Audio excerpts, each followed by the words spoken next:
Good evening, esteemed guests, honorable members of Müsiad, and fellow business leaders. It's my great pleasure to welcome you all to this business networking event hosted by Müsiad. As the Vice President of Müsiad USA, I'm honored to stand before a group of visionary individuals who are driving force behind the economic relations between our nations. I'm particularly excited to welcome the delegation from Müsiad, Türkiye, consisting of 70 esteemed members who bring with them a wealth of knowledge, experience, and the rich business culture of Turkey.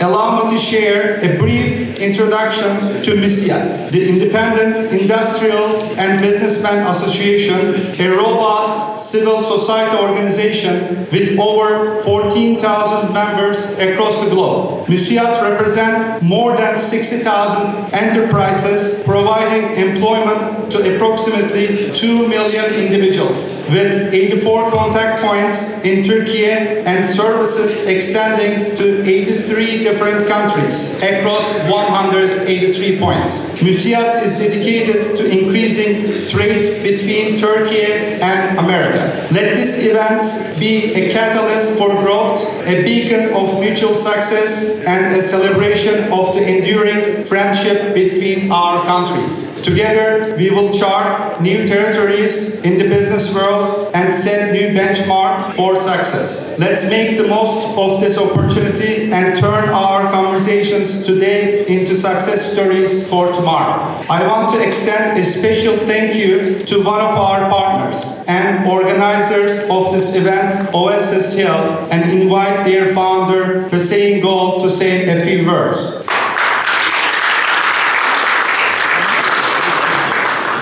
بسم الله الرحمن الرحيم والصلاة والسلام على أشرف الأنبياء والمرسلين. I'm very humbled to be here and being part of this event, which really brings our community, larger community from Turkey to the Turkish citizen to the rest of the American Muslim citizen together, collaborate and build up the business networking that would really, empower our Muslim community where we live and being a beacon of the especially guidance to our fellow citizen in where we live, United States of America.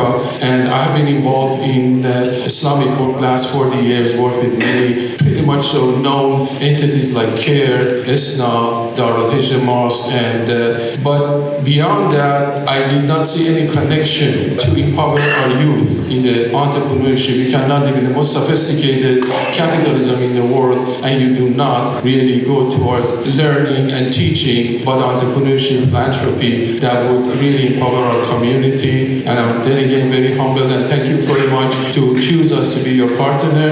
And with that, I'm going to introduce Omar Yassimi, our moderator, to continue the program. Omar. Assalamu alaikum warahmatullah. Thank you all for coming here. How many of you had to fight traffic to get here? Yes? Inshallah, it's all a reward for all of you. So my name is Omar. I just want to give a quick introduction to what Oasis is, and I want to introduce our next speakers, who we're very honored to have. This is a distinct pleasure for us to be able to host this event, along with Müsiad. And we're very excited about the opportunities that exist. We're a little behind, but we'll be there a little behind on the timing. So what is Oasis? What is our goal here? Our organization has been in the works for some time now. Hussein Gold, the Shayan, who's on the stage right now, who I'll introduce, came up with this vision and this idea. And mashallah, we have a lot of opportunities. We have a lot of businesses. We have a lot of people who've built substantial companies, organizations. But how do you actually connect that to the next generation? There's so many young people here who are in government, they're working in policy, they're working in entrepreneurship, they're building businesses. But how do you actually connect those two generations? And not only how do you connect the generations, but also how do you connect between cultures? A lot of times, sometimes the Turkish group, mashallah, has a great network. The Iranians have a great network. The Afghans have a great network. How do you actually bring those different groups together to build a sustainable economic future for our community in the US, but also globally? And this is the vision that, mashallah, Brother Hussein and Brother Shayan have come up with Oasis. And some of the problems that we see, I just want to talk to you a little bit about. In America, some of the challenges that we see here. I myself have been working in the Muslim community for the past 15 years now, doing work with different organizations trying to empower youth and young professionals to get connected to the community, but also develop themselves economically and professionally. So this is some of the challenges that we see here. I'll read it so that the translator can translate to Turkish. But some of the problems that we see in the community connectivity or access, for example, and opportunities. There are a lot of people who, if you know someone, we have a saying in America here, it's all about who you know. So if you know the right business person, if you know the right professor, if you know the right this person or that person, there is a lot of opportunities for you. But what if you don't? How do you actually create bridges for anybody who wants to become an entrepreneur, anybody who wants to build a business, anybody who wants to get investment in startups? So this is what we're building is an actual center that's going to unite all these different assets and become a place for opportunity. For anybody who's 16 years old, 18 years old, 25 years old, 45 years old, they have a business idea, they have something that they want to do. Creating a center by which people can come together and really develop those opportunities to the next level. And we also have we're creating a dedicated space. Right now we own 10 acres of land in Alexandria, not too far, about 30, 40 minutes away from here. And we're developing this into a full-on. And so here's some of the problems that we see here in America, which may or may not exist in Turkey, but for some of the problems that we have here in America, for example, is that we have many different people who are young, talented individuals. For example, like these are actually real people that I know I made this presentation. They're not the actual pictures, but they're representative. For example, like I know people who are filmmakers. I know people who are political consultants. I know people who are tech entrepreneurs and people who have business ideas. But each of them tend to stay within their own silos, right? The political people know the political people, filmmakers know the filmmakers, the tech people know the tech people, but there isn't any opportunity to bring all these different talents together in the same place and develop them cohesively, because maybe there's a lot of knowledge about finance that the tech people don't know. Maybe there's a lot of knowledge about politics that the filmmakers don't know. And if we can actually create a center that brings these people together, you allow them to share knowledge, but then it's an opportunity for investment, where we can create real sustainable businesses that develop the next generation. And so this is the solution. We own this property and we're going to develop this, inshallah, in the next couple of years. It's going to be a state-of-the-art facility that has everything from, co-working space, all these different kinds of people can work in the same place, a restaurant, a cafe, an outdoor amphitheater, a banquet hall. And this model it's financially stable so that once we built it, inshallah, there's also an investment opportunity for the people who are interested, where they can invest into the restaurant, they can invest into the banquet hall, they can invest in the co-working space, and actually makes a return on investment. So it's not just a donation and you have to keep donating every year. It's actually a sustainable business model that itself is going to take off. So that's the vision behind Oasis, and that's why we saw when we heard about what Müsiad is doing, we're very impressed, mashallah, with the vast network and the impact and how many jobs have been given and how many opportunities of employment, how many opportunities for growth. And so we're very honored to be doing this event with you all today. And it's our great privilege to be here with you all. And without further ado, I want to introduce to you all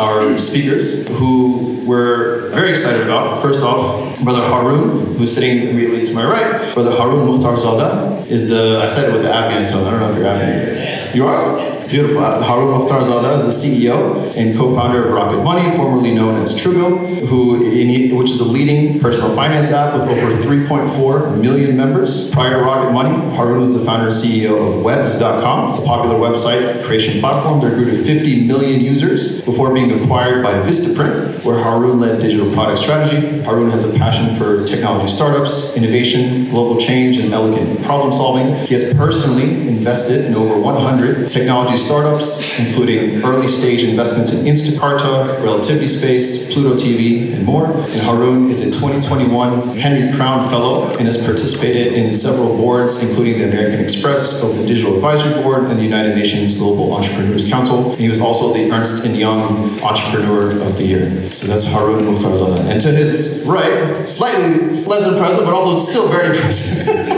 I'm just joking. Shayan's my friend, so I can say that. Shayan Palawani is a successful DC-based serial entrepreneur. He and his brother Iman founded LiveSafe, which is a leading mobile safety communications platform that crowdsources safety intelligence. The brothers teamed up with friend and business partner Jeff Grass to successfully grow LiveSafe into a global enterprise. The trio raised $25 million for LiveSafe from 4 tech billionaire backers, including Bob Isioka, Steve Case, go back one, Taha. Yeah, Steve Case, Barry Diller, Dave Duffield, and Fred Smith. They would take the brand international. LiveSafe now actively protects more than 5 million people across the Fortune 1000 universities and government agencies. And Shayan has been recognized as one of DC's top young entrepreneurs by the Washington Business Journal's 40 Under 40. Shayan serves on 4 nonprofit boards, including Inova Hospital Foundation, Path Forward, Helping to End Homelessness, Arlington Chamber of Commerce, and Oasis Hill. He's a founding member of Oasis Hill. Shayan also serves on the investment committees at James Madison University and Montgomery College, and he holds 2 patents for an Ernst & Young 2020 Entrepreneur of the Year Award winner. So we're very excited to host this conversation between them. And without further ado, you didn't come here to see me. You came here to talk to them. So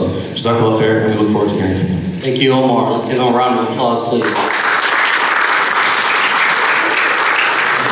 Again, a big thank you to Müsiad for having us and allowing us to participate in this. Hopefully this is one of many events we get to do together. As you heard about Oasis, we have access to some of the best American Muslim entrepreneurs and talent. We're in DC, we're in USA. This is where all the talent is, where all the money is. And it's a shame that our Muslim communities haven't worked together before. And now we are, and it's super exciting that we can collaborate and you get a lot more done when you do it together. But let me jump into our why you guys are here. I'm super honored to sit next to Haroon. Haroon has sold his business, Truebill, for over $1 billion. Over $1 billion.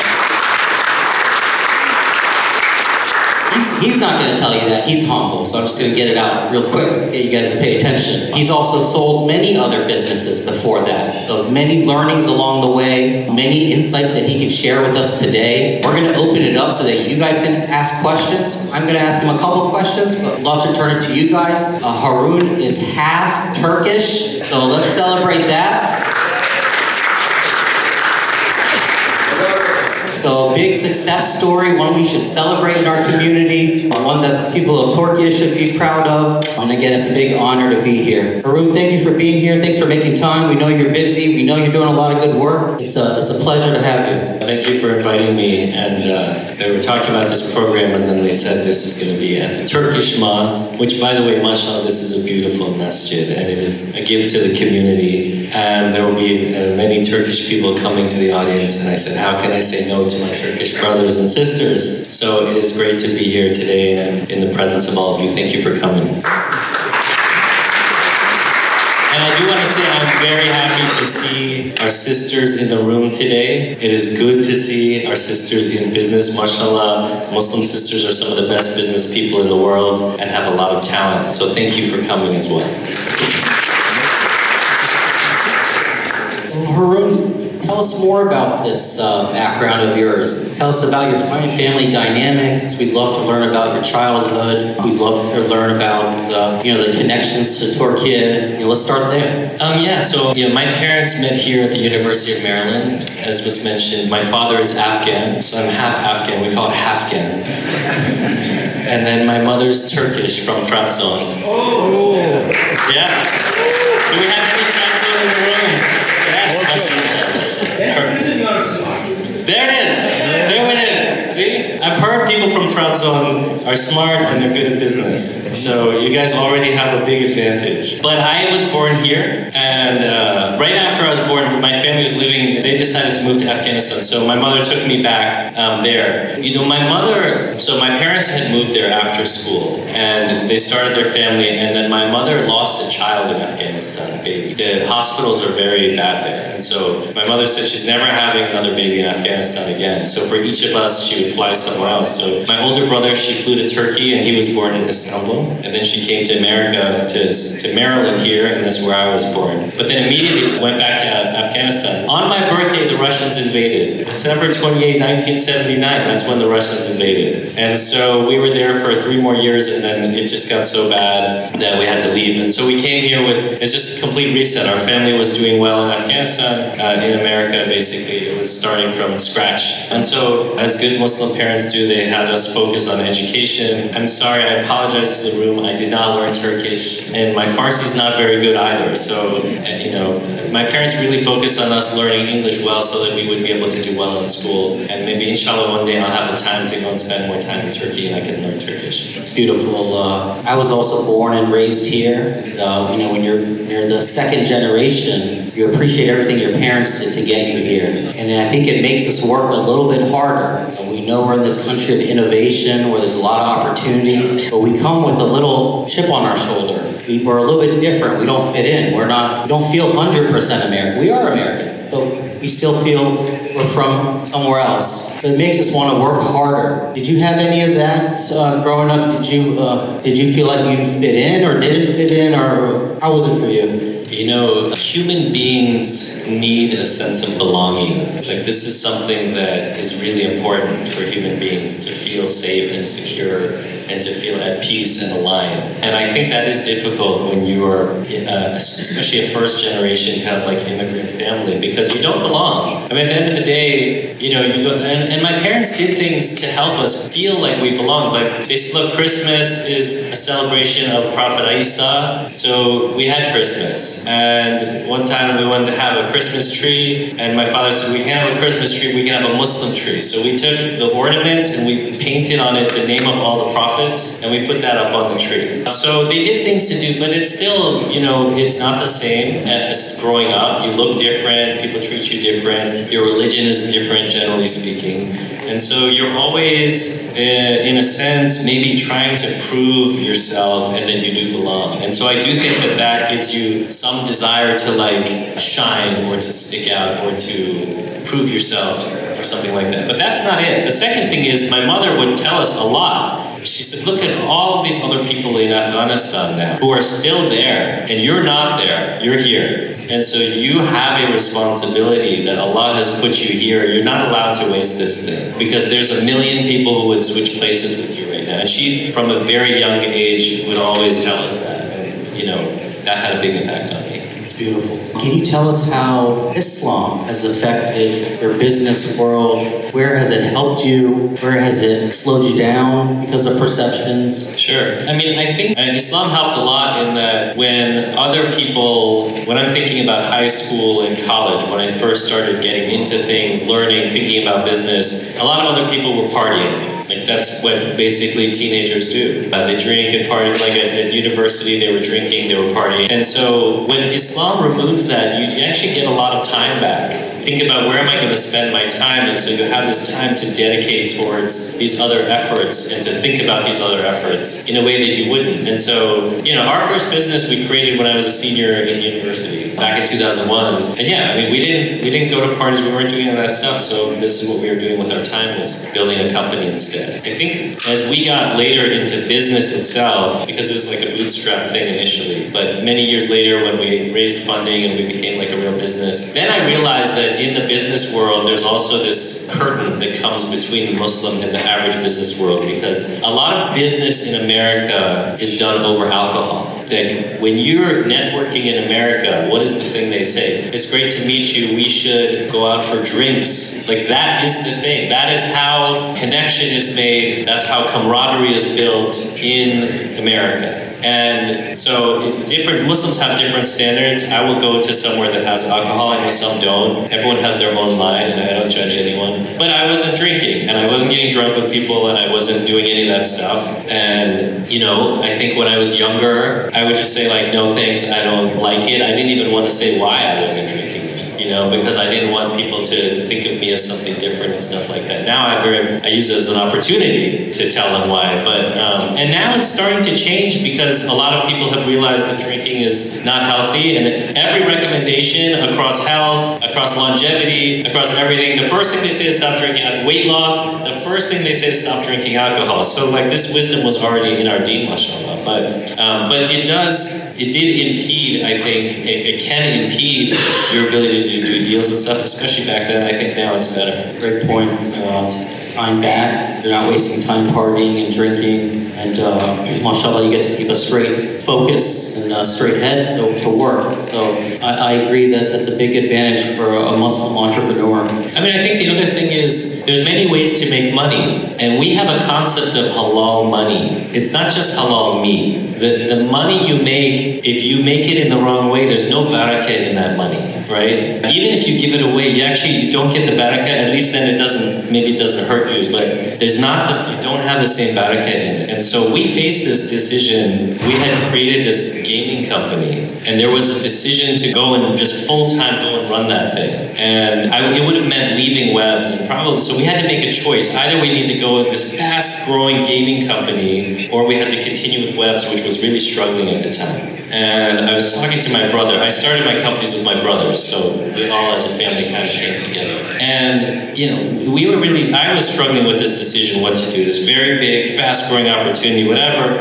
And my brother finally came to me and he said, no, I'm not doing it. I'm not going to go and work on the gaming company. I'm staying here. And so we talked, I said, why is that? He said, look, he's an engineer. He said, I started thinking about how we're going to grow this company. And he said, I started doing research on addiction and how do you get people to come back to your game and how do you get them to be addicted to your game and all of these things, because that's what makes a gaming company great. And then he's like, what am I, and then like he was looking at dopamine and drugs and things like that about how these things work. And he's like, what am I doing? Why am I researching how to get people addicted to something? And so he said, I don't want to be part of that. He said, fundamentally, like, that's not how I want to make my money. And when he told me that, I said, well, I don't want to make my money like that either. And so we gave it up. We gave up that company. We let it go with someone else. That company went and died. It burnt to the ground. It went to zero. We made zero money off of it. And many other companies got very big. That one went to zero. But we stayed with Webs, which was helping small businesses basically make websites and get their businesses off the ground. It was helping people build blogs. It was helping people put their content out there. And alhamdulillah, we were able to reset, get the company back to profitability, and eventually it sold for $100 million when it was almost dead. So